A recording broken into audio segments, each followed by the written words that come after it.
programa Turismo e Esporte de hoje, nós vamos ajudar você, telespectador que acompanha as minhas pedaladas pelas rotas turísticas aqui do Paraná.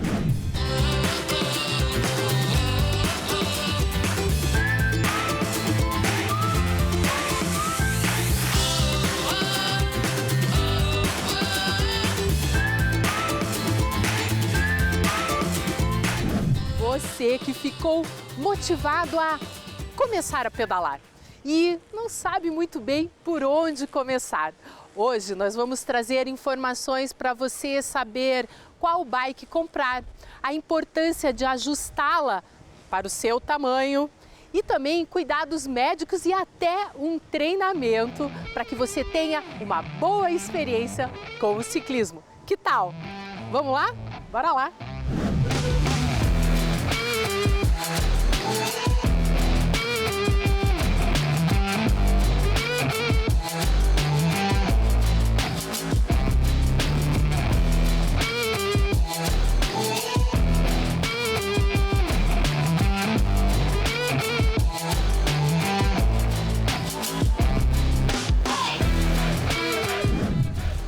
Primeiro passo, comprar uma bicicleta, né?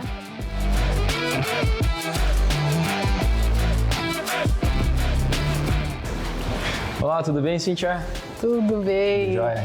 Então, esse aqui é o Derek, ele é um especialista no segmento aqui de bicicletas e ele que vai ajudar você, telespectador, que não pode mais viver sem pedalar. Sim, isso aí. Ele decidiu, assistindo os nossos programas, que ele vai começar a pedalar. Para ele começar a pedalar, precisa ter De uma bicicleta. uma bicicleta. Isso aí. E não precisa investir numa bicicleta de alta performance. Qual que é a tua orientação?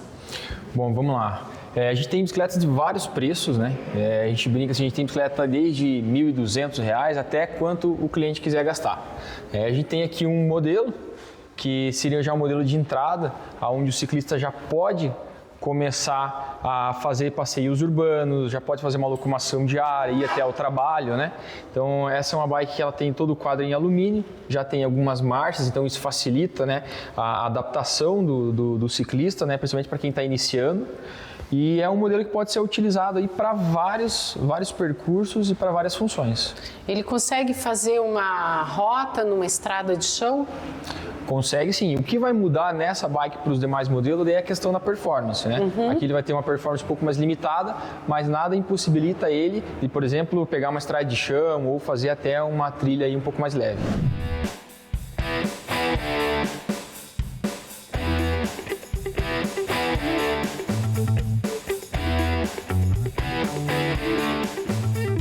Ele tem um trocador aqui mais simples, né? Troca a marcha aqui e aqui. Isso, exatamente. Aqui é a troca de marcha, tem o sistema de freio embutido, né? Uma suspensão. Isso, que já básica. Ajuda ao amortecimento, né? Então aqui é para quem está conhecendo, se habituando com os equipamentos, né, da bicicleta. E eu vi que ela já tem um freio a disco também. Exatamente, aí é um freio a disco já, né? Então uma frenagem mais rápida, né, para o ciclista. Aqui também é uma questão de segurança, né? E o aro é um aro... É um aro 29, né? Que hoje é a tendência do mercado. O aro 29 ele é um aro onde o ciclista tem um rendimento maior, né? Comparado aos antigos aros 26 ou 27,5. Então aqui já é uma bike, digamos assim, ela já está atualizada, né? Apesar de ser uma bike caracterizada como uma bike de entrada para o ciclista. Tem 3 coroas. Isso, ela tem 3 marchas na frente, né? Num total de... Aqui são 21 velocidades. Tá, ótimo. Qual que é a tua sugestão para um passo seguinte? Bom, o passo seguinte aqui a gente tem um outro modelo. Vamos pegar ela mais para cá? Vamos lá, vamos trazer mais perto aqui. Esse daqui é um modelo hardtail, né? Hardtail, a gente traduzindo, é um rabo duro. Exatamente. Que não tem nenhuma suspensão. Suspensão, isso mesmo. Bela explicação. Vamos lá. E aí o que acontece? Essa bike aqui, ela já tem algumas características um público um pouquinho mais avançado, né? Ela já só tem um passador, então ela tem um trocador só, a gente não tem o câmbio dianteiro. Isso aqui o ciclista ganha em agilidade, ganha em performance. Né? Não tem aquele perigo da corrente cair. Exatamente. Principalmente numa subida. Numa subida, é isso mesmo. Então a condução fica mais fácil. Né? Se ele está sentindo necessidade de uma troca, de colocar uma marcha mais pesada, ele só vai dar um clique no trocador. Aqui a gente já tem uma suspensão melhor, com um sistema de trava no guidão. Então o ciclista já consegue ter aquela performance da suspensão rígida, né? Principalmente em planos ou em subidas. E aqui também já tem o freio a disco hidráulico, né? Que seria como comparar um freio ABS num carro, por exemplo. Né? Então aqui a gente tem um pneu que ele é um pouquinho mais largo, né? E ele tem um pouquinho mais de garras, então dando mais segurança aí para o ciclista. E em comparação àquela bicicleta de entrada, essa aqui tem quantas marchas? Essa daqui tem apenas 9 marchas. Então a gente tem aqui nessa linha single, né, com uma coroa somente, né, um trocador, a gente tem bicicletas de 7, 8, 9, 10 e 12 velocidades. E diferença de peso? A liga aqui já é diferente, essa liga para aquela. Ali é uma liga de alumínio simples, né? E aqui a gente tem uma liga de alumínio mais leve, né? E mais resistente também, né? Então ali a gente tem uma bike mais ou menos de uns 13,5 kg e aqui a gente já tem uma bike mais ou menos de 12,5 kg. Já é menos 1 kg para levar. 1 kg para carregar. E a gente vai trazer aqui agora este modelo aqui, que é um modelo full suspension, né? Full suspension, vamos lá. Isso mesmo. Ela é inteira com suspensões, né? A gente traduzindo do inglês. Tem suspensão atrás, né? Que no caso é essa aqui. E uma suspensão dianteira. Vamos lá, desenrola aí, Derek. Bom, então vamos lá. Essa bike aqui é justamente para aquela pessoa, aquele ciclista que quer mais conforto, que já está habituado, já tem um conhecimento com a bike. E ele vai percorrer longas distâncias com mais conforto e com menos desgaste energético, né? Então ele vai terminar o pedal mais inteiro, como a gente fala. Por que o conforto? Aí que é a questão, né? Você citou bem, ali era um rabo duro, é uma bike rabo duro. Ela quica muito, né? Aqui a gente tem um amortecimento, principalmente aonde o ciclista fica acomodado, que é em cima do selim. Né? Então a gente tem uma sobrecarga muito grande, principalmente na região lombar. Sim. E aqui a gente tem um amortecimento, né? Fruto desse sistema de amortecimento, que a gente chama de full suspension, que é o choque traseiro, onde o ciclista vai ter menos impacto, né? E consequentemente mais conforto. Maravilha. Outras diferenças, o freio? Aqui a gente tem já um freio um pouco mais potente, né? Porque ela é uma bike que ela desempenha muito bem, principalmente em descidas. Então e aí precisa ter um freio bem potente. Um freio bem potente, exatamente. Ela já tem uma relação 12 velocidades, onde você tem uma abrangência de marchas maior, tanto para o plano quanto para subidas íngremes. Né? E a gente tem aqui uma suspensão dianteira também, mais aprimorada, né, com mais funções, aí para aquele ciclista que quer percorrer mais obstáculos, né?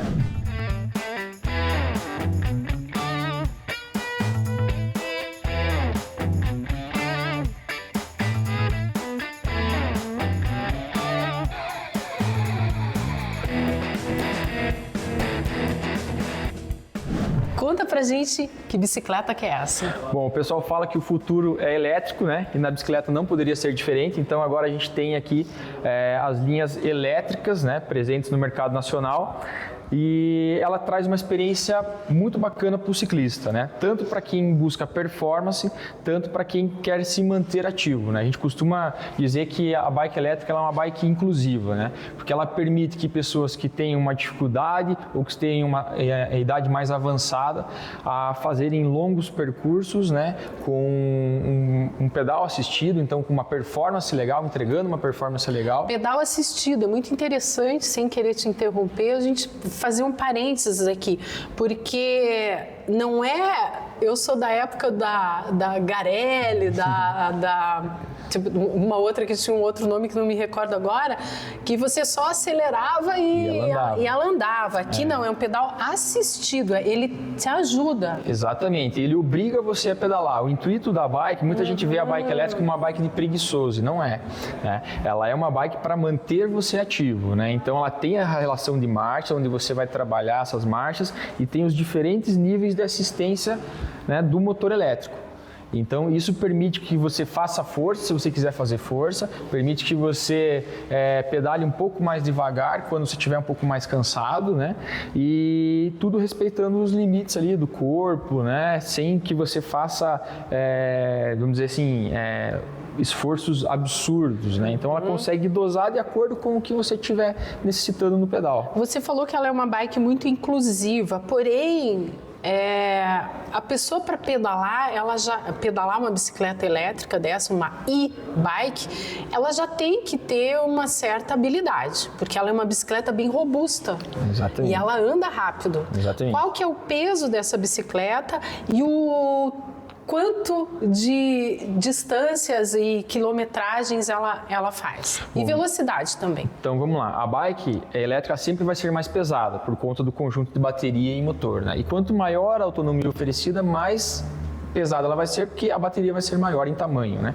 Então essa bike aqui pesa em torno mais ou menos de 26,5 kg. Quase o dobro da nossa primeira ali. Quase o dobro.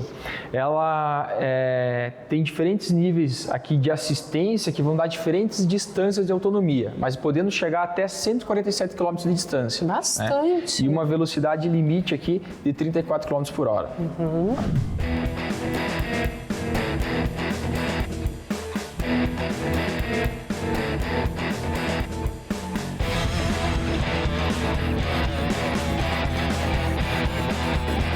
Estrada, a gente tem uma bike aqui bem bacana. Que coisa mais linda! Que maravilha! Aqui a gente tem um exemplo, né, de bicicleta de estrada. A diferença já começa no peso. São bicicletas mais leves, mais compactas. Quanto pesa essa? Essa daqui está pesando 7 quilos.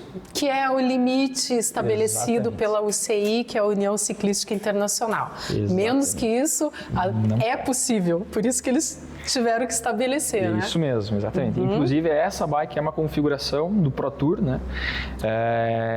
E a gente já nota, né, várias diferenças na bike. O principal objetivo desses modelos são realmente aqueles ciclistas que querem a velocidade, que gostam da performance, né? E querem se aventurar nesse campo. É uma outra modalidade. É uma outra modalidade. Mais apaixonante como todo ciclismo. Eu sou muito suspeita para falar. Maravilha. Derek, muito obrigada. Eu que agradeço, Cíntia. Eu espero que você tenha ajudado muito aí quem está iniciando no ciclismo, quem está querendo só passear, se deslocar pela cidade, fazer a sua mobilidade. Para quem queira migrar e investir um pouquinho mais, se sentir mais seguro e sucesso para você. Muito obrigado, Cíntia. A gente aguarda os telespectadores. Aqueles que tiverem alguma dúvida, a gente se coloca à disposição. E fica aqui o nosso grande abraço. Isso aí. Agora, o segundo passo. Não saia da loja sem fazer um bike fit, que é o ajuste da bicicleta para o tamanho do seu corpo. Duas razões principais para isso. Segurança, você não consegue pilotar a tua bicicleta se você não tiver devidamente com ela ajustada para o seu tamanho. Segundo ponto, lesões. Um bike fit, ele consegue prevenir você de lesões graves, principalmente no joelho, na lombar, até nas mãos. Vamos lá?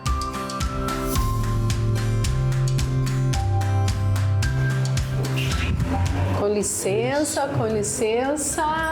Seja bem-vinda. Professor.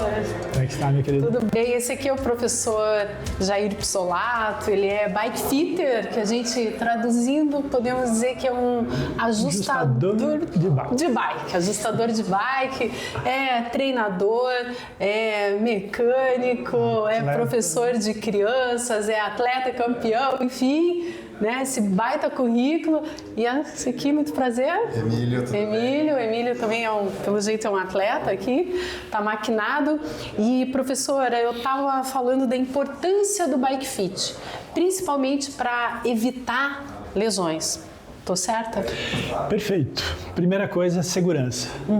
Então, você passa horas fazendo um movimento repetitivo, que se você tiver com alguns desajustes, pode acarretar no futuro uma lesão, alguma coisa que vai comprometer seu rendimento mais tarde.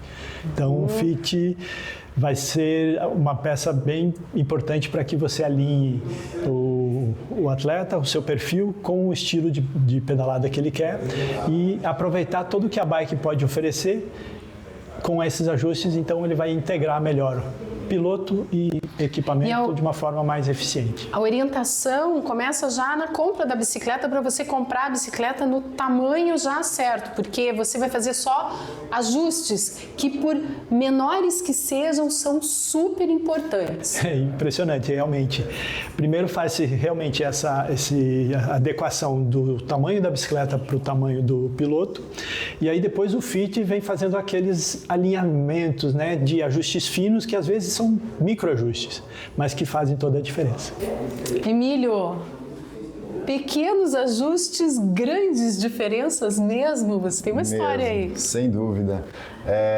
Quando eu busquei fazer o fit, eu estava fazendo pedais muito longos e eu acabava com a sensação de que eu tinha apanhado, assim. Então, eu nunca apanhei, mas eu acho que deve doer. Punho, joelho, a ponta do pé adormecida, era realmente bastante detalhe e que eu percebi, para mim aquilo era normal. E depois que eu fiz o bike fit, eu consegui pedalar mais rápido, com mais performance e terminar esse mesmo pedal muito mais inteiro, assim, sem essa sensação de desgaste tão grande. Que incrível, porque a gente coloca quase todo o peso da gente nas mãos, né, no cilim, que é o banco, né, e nos pés. Exato. Então, você, por exemplo, tem quantos quilos? Eu tenho 94 quilos e 1,90 de altura. Então, 94 quilos apoiados, né, durante esse pedal longo que você disse, há quanto tempo de pedal? Umas 5 horas de pedal, mais ou menos. 5 horas de pedal, realmente, né, faz diferença. Sem dúvida. Poderia ter ocasionado aí uma grande lesão. Certamente, se eu continuasse pedalando, sem dúvida, ia dar uma lesão no joelho, com certeza. Que legal, obrigada por compartilhar aí o teu depoimento com a gente, né, porque é realmente muito, muito importante. E aí, pegando carona no bike fit, no evitar lesões, os riscos de lesões, um passo importante é você procurar também a orientação de um médico.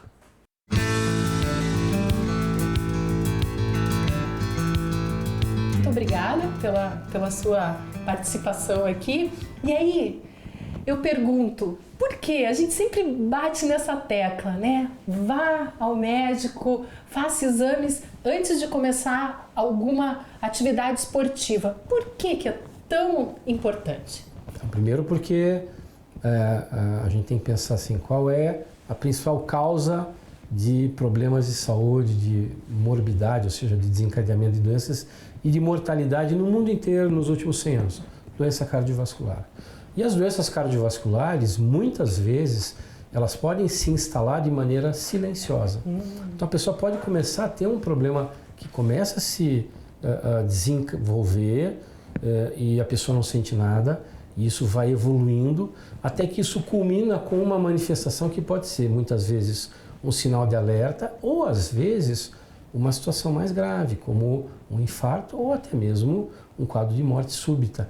Então, a gente, com relação à doença cardiovascular, a gente não pode esperar ela se manifestar para começar a cuidar dela, a gente tem que antecipar.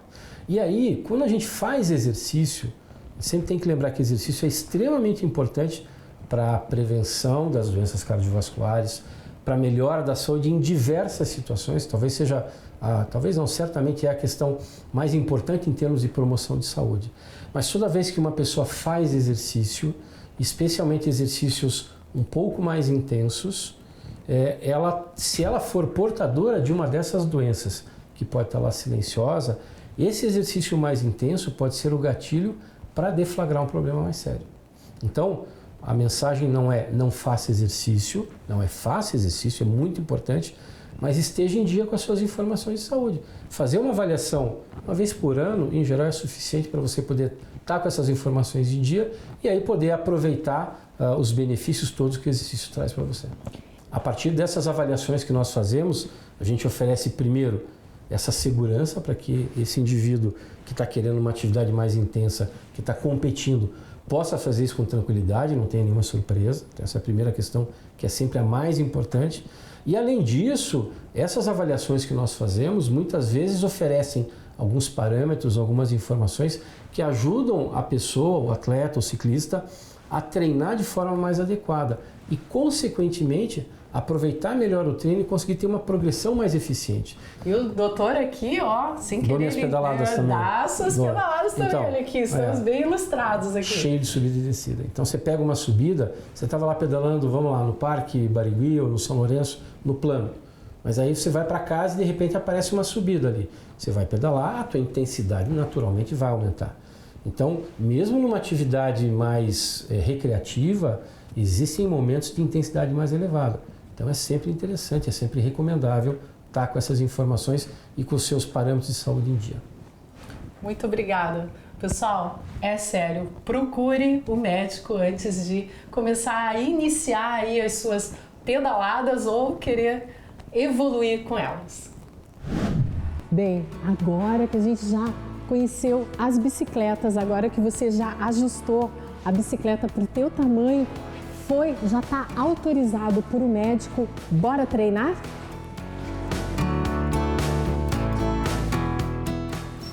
Rodrigo Guimarães, professor de Educação Física e treinador de ciclismo. Isso mesmo, Cíntia. Coisa boa. Então, bora treinar? Bora. Bora treinar. E vamos lá. O nosso telespectador aqui, ele já está em cima da bicicleta há algum tempo. Sim. Ou também iniciando. Qual que é a importância de ter uma planilha, de ter uma orientação de um profissional para os treinos, não só para evoluir nos treinos, né, mas para ter uma boa experiência com a bicicleta? Olha, Cíntia, resumindo bem, para ele treinar correto, treinar certo, né, porque principalmente o iniciante, ele tem a mania de treinar errado. O que é treinar errado? É achar que cada vez tem que treinar mais forte, mais forte, mais forte, e não é assim. Não é bem assim. Não é assim. Tem que ter um equilíbrio. Tem que ter equilíbrio, tem que ter uma boa distribuição nos treinos, né? Um acompanhamento com o técnico. Não é tão simples quanto ele imagina, que acha que é subir em cima da bicicleta e sair pedalando. O que pode acontecer, além dele não conseguir evoluir? Pode ter alguma lesão? Sim, pode ter lesões, né? E pode ter também overtraining, treinar demais. Treinar demais. Exatamente. Isso é perigosíssimo. A gente, né, nós que fomos atletas, a gente sabe o tão danoso que é ter um overtraining. Às vezes você leva meses para se recuperar. Exatamente. Leva mais tempo, às vezes, para se recuperar de um overtraining do que de uma lesão. O que é um sintoma de um overtraining? Eu nunca tive, graças a Deus. Estava bem orientado. Eu confesso que eu já tive uma vez. Tive no começo, lá atrás, né, quando eu era atleta. E treinei muito, e o que acontecia? Eu me sentia cansado, o batimento cardíaco acaba ficando mais alto do que o normal. Já tem que acender uma luz. Né? Você começa a ter preguiça de treinar, né? Não tem mais aquele entusiasmo que você tinha antes.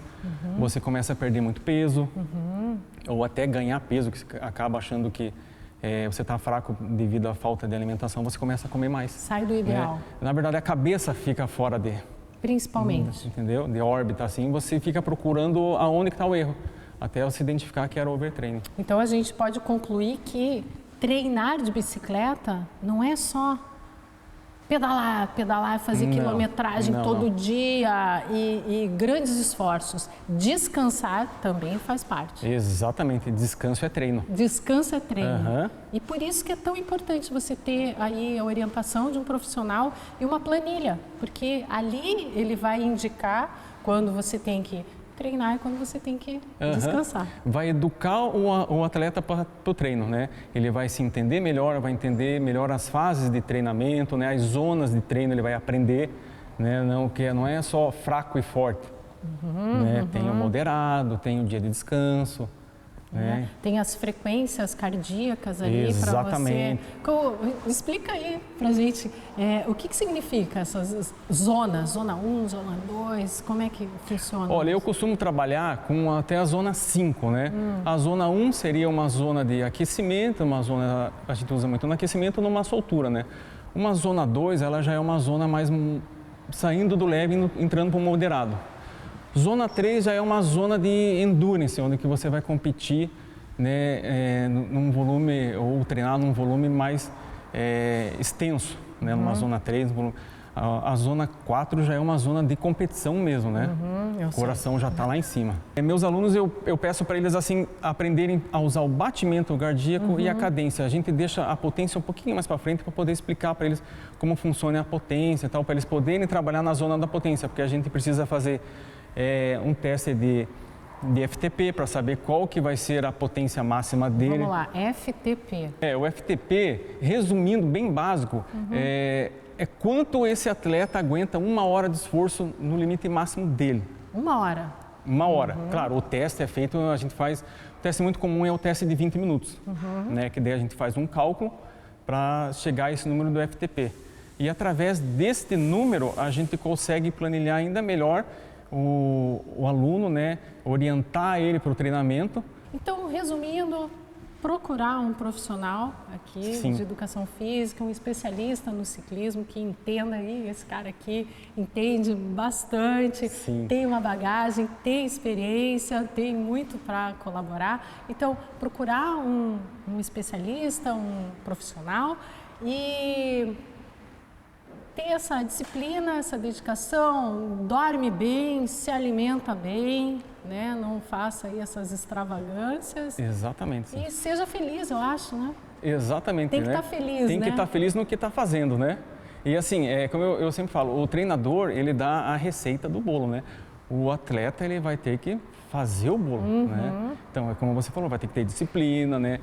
Regular a alimentação, né? Não é porque ele acha que ele está queimando mais caloria que ele vai comer o triplo, né? Que daí começa a ganhar peso, começa a ganhar frustração, né? Tem tudo isso, né? A disciplina é nos treinos, na alimentação, no sono. No sono, super importante. Super importante também. O sono também é treino. Exatamente. Então, maravilha, Rodrigo. Valeu, obrigada aí por colaborar com a gente. Opa, é um prazer. Eu espero que tenha ajudado aí o nosso telespectador a ter uma experiência melhor em cima da bicicleta.